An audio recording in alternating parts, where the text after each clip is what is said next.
හීන පෙති අතරේ පාට ගෑවන්ට එපෙති එක්කර මලක් නොදෙනුනේ ඇයිද?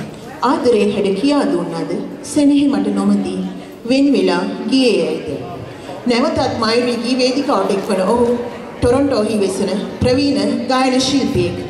ඕනෑම ආරක ගීතයක් හොඳින් ජීවේ මුසු කරමින් ශ්‍රාවක පිරිසේ ආකර්ෂණයක් කර ගැනීමට සමත් දක්ෂ ගායකයෙක්. ඔහු විජිත් විතාන.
ऐ मेहम सो के सदा